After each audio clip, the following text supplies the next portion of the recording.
welcome back to the Citizen channel and part 2 of our look at the Player of the Year 22-23. Well, in my eyes and in the Manchester Evening News eyes as well, Miss Simon Bogowski, the odd Tyrone Marshall, the odd Joe Bray rating. But yes, if you ask me now, I'd probably come up with a different set of players in order. But of course, this is all based on the player ratings throughout the season. So we've done part 1. So please, if you've not watched that, go back and check that one out.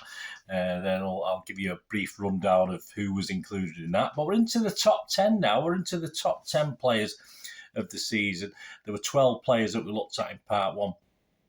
This tremendous treble-winning season, of course, that didn't quite make the top 10, but honourable mentions and all good. Yeah, fair to say all good marks overall. There's only perhaps one issue, perhaps underperformed overall, but there was reasons for that. But check that part 1 out anyway.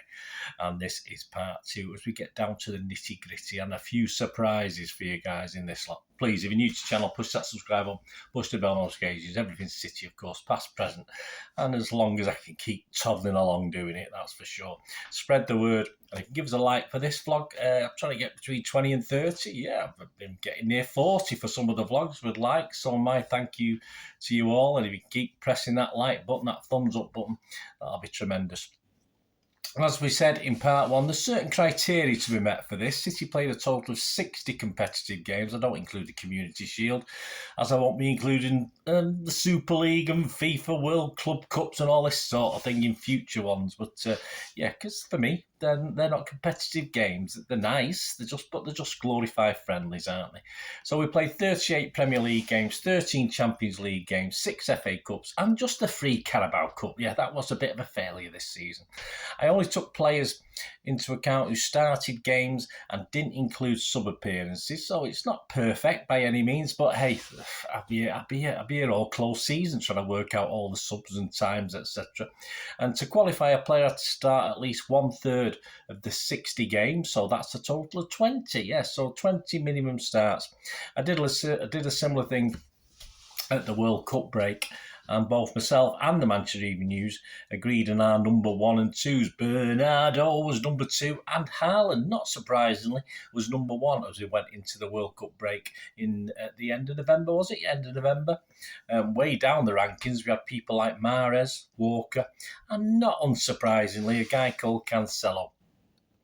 So that's that. The honourable mentions in part 1, we had Phillips, Palmer, Gomez, Ortega and Lewis, who all started less than 20 games, the minimum that was required. That left us with 17 players. So from 17 to 11, we had Edison was 17 for me, 13 for the Evening News. Walker was number 16 for me, 16 also for the Manchester Evening News. Cancelo ended up as 15 for me and rock bottom of the 17 for the Manchester Evening News. Alvarez, surprisingly, was 14, 15 for the Manchester Evening News. Laporte was 13, Manchester Evening News was 11, although I did note his consistency. He was terribly consistent when he did play. Number 12 was Akanji, was 14 for the Evening News, and number 11, just outside the top 10, was the old Algerian prince himself, Mahrez. He was 12 for the Manchester Evening News. Right, let's get on to the stats and facts on the top 10. And as I said, there's some surprises. There's plenty of players I've not mentioned as yet. And the first shock for me at number 10, my number 10 is the Manchester Evening News actual number 2. So this a big discrepancy here between me and the Manchester Evening News. He started, who's right? Who knows? Let me know what you think, guys. It's all about opinions. Let me know what you think. He started in 40 games, 23 Premier League, 12 of the 13 Champions League games, 2 Carabao Cups and 3 FA Cups.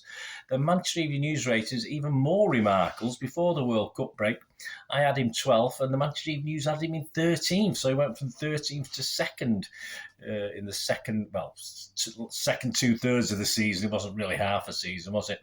And of course, it is the legend himself, the guy who's been enjoying himself after this treble win, Jack Grealish, who split us so much. I was a big fan of his last season. I've not a fan this season, but I got 6.84 on average for me and an impressive 7.27 from the Manchester Evening News. 5 goals, 11 assists, an okay return, and he's certainly gone up a notch this season, but those stats for me need to improve just a little bit.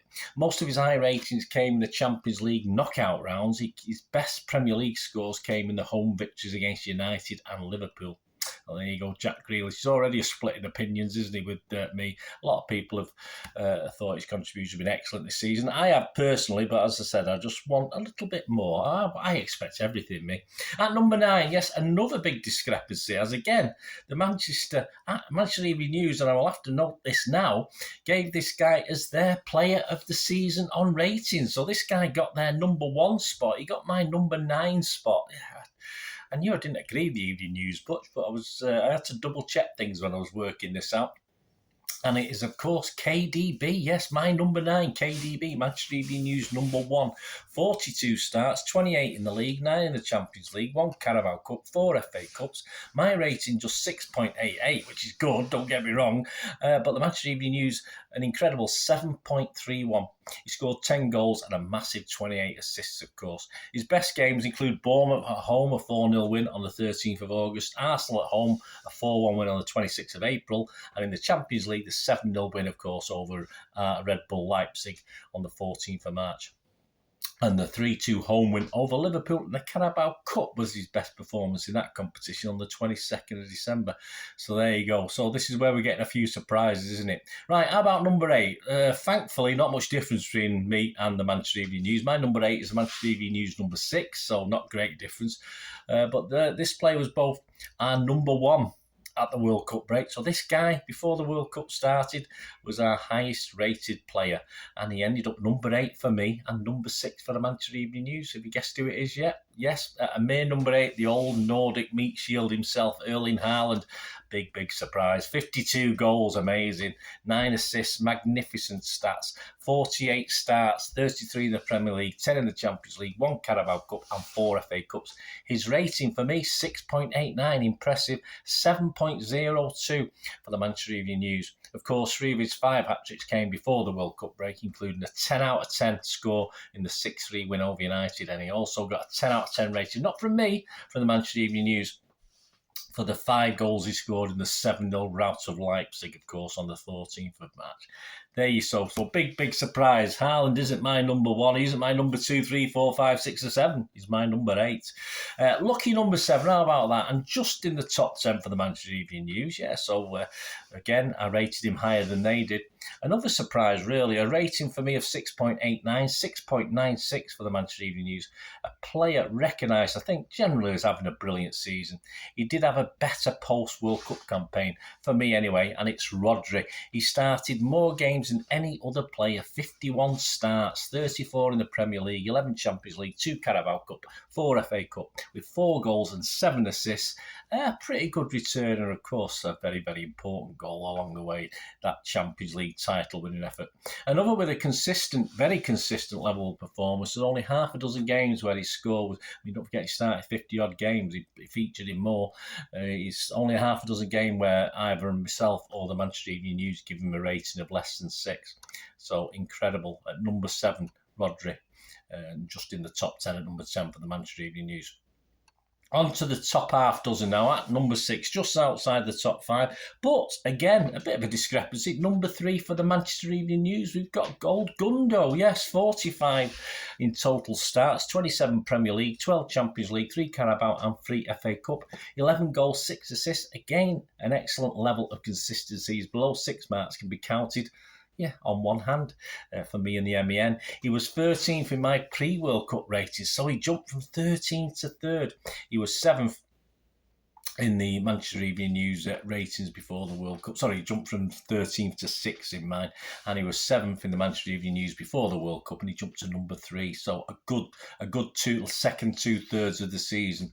The Manchester Evening News, Everton away on the 14th of May.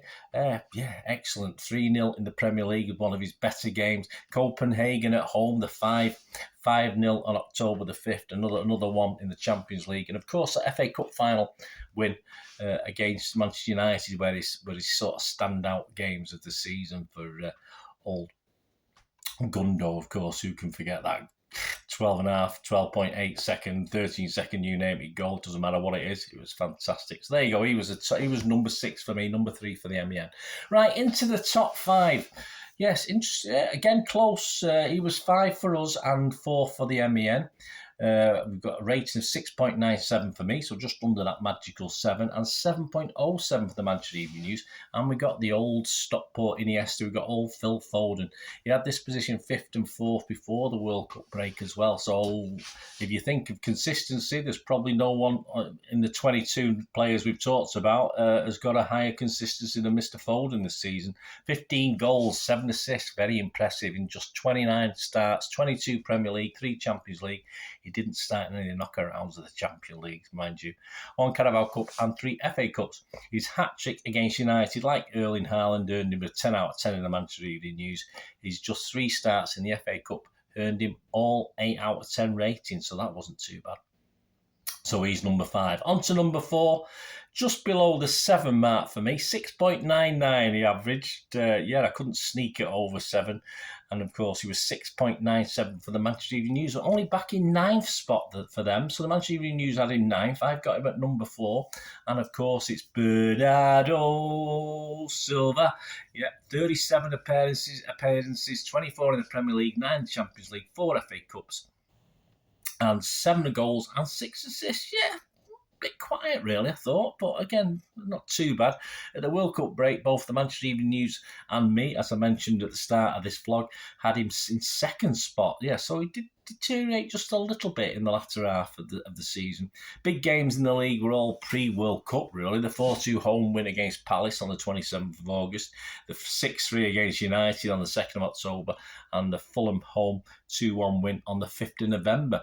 His 2 big games in the Champions League were Munich at home in the 3-0 win on the 11th of April, and Real Madrid at home 4-0 on the 9th of May. So perhaps when it mattered, he stepped up. In only 3 games in those starts did he score below 6 with either myself or the Manchester Evening News. So there you go, old Bernardo. Right, into the top 3. The top 3, who have not said yet? Well, you're probably milling over who have not said. Very appropriate top 3, because he is our number 3, And of course, we're going to talk about Ruben Diaz now. He's 5th for the Manchester Evening News, but 3rd for me in my top 3. He's got 7.05 for the Manchester Evening News, but yes, he just clinging on to that 7 out of 10 for my ratings. 37 appearances, 22 in the Premier League, 11 in the Champions League, 1 in the Carabao Cup, 3 FA Cup start. These are starts, don't forget. No substitute appearances. He was 9th in the ratings at the break, so a big transformation. So improved in scores and consistency after he came back from the World Cup.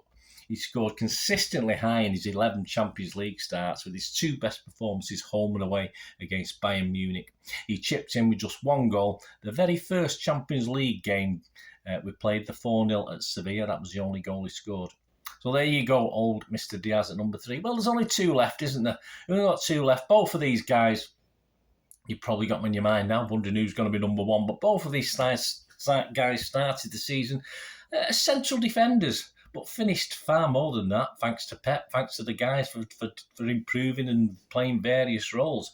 And at number 2, only just, we've got, for me, although he's down at number 7 with the Manchester Evening News, so a big difference. At number 2 for me, Nathan Ake, although he's down at number 7 with the Evening News, 4 and 11 before the World Cup break. So he was number 4 for me, so he did improve, and he was 11 with the Evening News before the World Cup, so he did improve for them as well in the second 2/3 of the season, which we've been talking about. His ratings for me, 7.03. For the Manchester Evening News, dead on 7. 31 starts, 21 Champions League, 21 Premier League, 7 Champions League, 1 Carabao Cup and 2 FA Cup appearances, 3 goals, no assists. Could build that into his game a little bit more, couldn't we? But I'm sure he will. In only 2 games did he score with myself and the Manchester Evening News less than a 6, with a great level of consistency. Just 2 games out of all them starts. Despite some injuries, when he came back, he simply just started off from where he finished off when he played before. He just seemed to just pick up without no sort of build-up, without no gradual settling himself back in. He just carried on regardless. His best games include Munich at home on the 11th of April, the 3-0 win, and Arsenal at home in the 4th round of the FA Cup, where he scored, of course, the only goal in a 1-0 win. So there you go. We're down to number 2. We've only got one more guy, haven't we? And I think most most of you will agree with this. Surely most of you will agree with this. Although the Manchester Evening News had him sort of down in 8th spot. So he was number 8 for them out of, 22 players that actually started games for us this season. 8th spot. But he's my number 1. That's all that matters. That's all that matters to me. I'm sure the M.E.N thinking, how the hell was he only number 8? And I think you're all wondering that because, of course, my top-rated player for the 22-23 season, player who's grown more in prestige this season with all City fans, and he was quite high anyway. He's just gone a bit. He's gone off the scale, guys. Of course, with 3 goals and 3 assists, that didn't matter. Johnny Stones. Johnny Stones, yes, 7.08. All right, my highest, you know me, I'm mean on scores, but 7.08 for me. A score of 7 for the Manchester Evening News. He was only 6th for me going into the World Cup break, and 14th. He was almost near the bottom. He was only near the bottom for the Manchester Evening News, so that was a hell of, even though he say Manchester Evening News only give him 8th spot, it was a hell of an increase from pre-World Cup. I say he was 6th for me, so he moved up 5 places. But I'm happy. I'm happy with that number 1. He's taking his game to another level, and Pep's utilised. I think we saw what Pep was trying to do with John Stones 2, 3, 4 seasons ago, and it took a little time, but he's got there. And he can get better. That's the best thing. Yeah, he only played half the games. He made 30 starts, so again, injuries did sort of quell his quest this season again. 20 league appearances, 8 Champions League, just 2 FA Cup, no Carabao Cups. But it was post-World Cup, as you can see, when his levels increased. He's only poor marks when he picked up an injury in a game, and also a couple of early games. He started all the last 6 Champions League games when he scored between 7 and 9 on the ratings with both myself and the Manchester Evening News. Newcastle away on the 20th of August, way back then, a 3-3. As I said, some of his poor performances were at the start of the season. That was a poor performance from him. And Arsenal at home, 1-0 in the FA Cup round 4. That Newcastle were his only 2 weak performances all season. Well, there you go, Johnny Stones. Worthy number 1. Was he your number 1? I'm sure he would have been in most of your guys' top 5. Let me know what you think anyway. Interesting, the switch, of course, from pre-World Cup to afterwards. And I think big difference between me and the Manchester Evening News, but I'm quite happy with my number 1, my number 2, etc., etc. Although they weren't particularly, if you'd asked me without looking at these stats, probably might have been slightly different, but I think Johnny Stones certainly would have been up there, and Nathan Aki consistency. And perhaps the big surprise for me, the defenders, don't forget, or defenders, midfielders, defensive midfielders, Johnny Stones, etc. And Akanji was quite low down. Well, I thought he might have been bit higher up there. Anyway, let me know your ratings, guys. Let me know what your top players are. I hope you enjoyed this. As I said, please, if you have not watched part 1, go back and watch part 2. Hope you enjoyed this part 2. Let me know your comments. It'd be great to hear from you. Lots of stuff coming, of course, over the close season, to do with 22-23 season, to do with just City history in general. So please keep tuned and spread that word. Thanks for watching, guys. Until we meet again. That's one thing, don't I? Please stay safe, Blues. Come on, City. Bye for now.